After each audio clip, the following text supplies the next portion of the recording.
Welcome. I'm Tom Saffold, your host for George Washington Speaks. In this edition, we'll ask the question, when is a tax not a tax? Some might say, when it's hidden. Others may say, when it's called something else. After the end of the 7 Years' War, England tried to raise funds in the colonies to help pay for its war debt, without anyone noticing. But colonists like Sam Adams and James Otis raised the alarm, and we found England's demands unreasonable. After the proclamation of 1763, the King and Parliament passed the Sugar Act.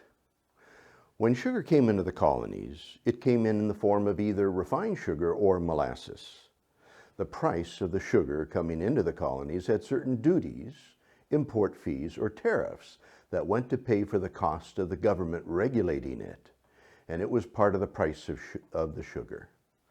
So if you were going to pay 10 shillings for a pound of sugar, you knew that a portion of the price went to pay for all of those fees and duties, which might amount to 1 shilling out of the 10 shillings.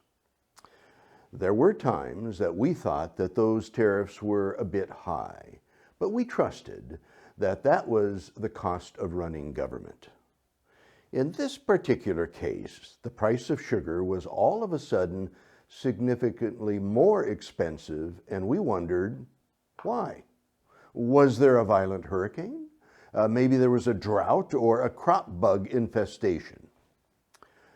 What we found out was that Sam Adams, who was in the Massachusetts legislature, had looked closely at the recently passed Sugar Act, and he found out that the price of sugar remained the same. It was the same price before the increase as it was afterwards. But the King and Parliament doubled the amount of regulatory fees, which resulted in the higher price. Now, Mr. Adams didn't stop there. He looked into the cost of the regulatory fees. He found out that the cost to administer and regulate the sugar coming into the colony also remained the same.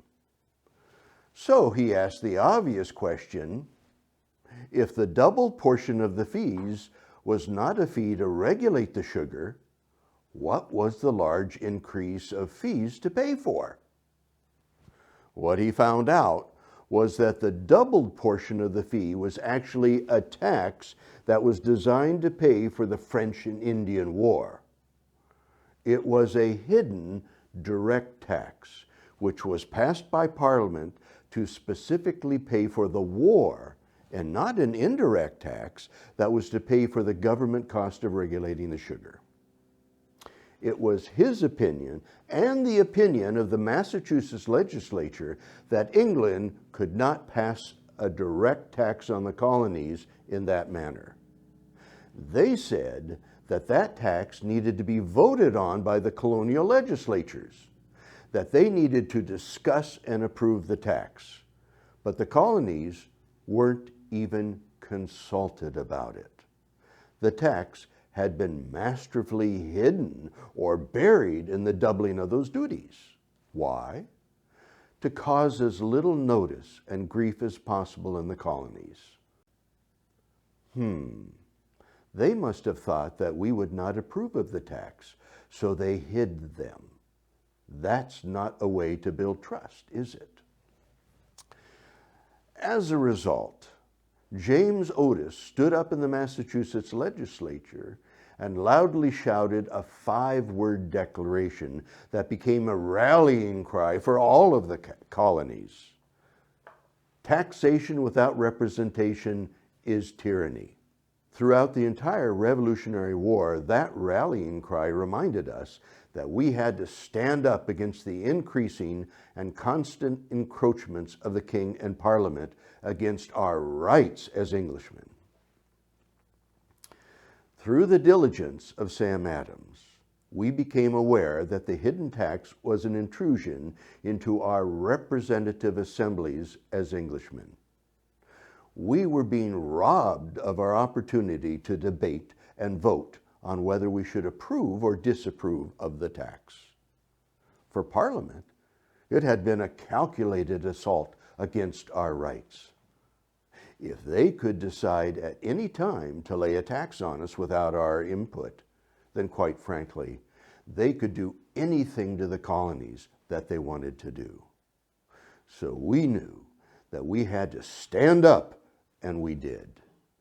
We loudly spoke against the Sugar Act in our different colonial legislatures, in the newspapers, and wherever we congregated. But it made no difference, and more was yet to come. We dodged the bullet, or should I say the cube of sugar. We resolved that a spoonful of sugar did not help the medicine go down, especially when that medicine was an unauthorized tax. Join me the next time when you'll hear how Dr. Franklin responded when the lower house of Parliament called him in for questioning about a new tax that they'd been thinking about imposing on the colonies in this Ben Franklin edition of George Washington Speaks.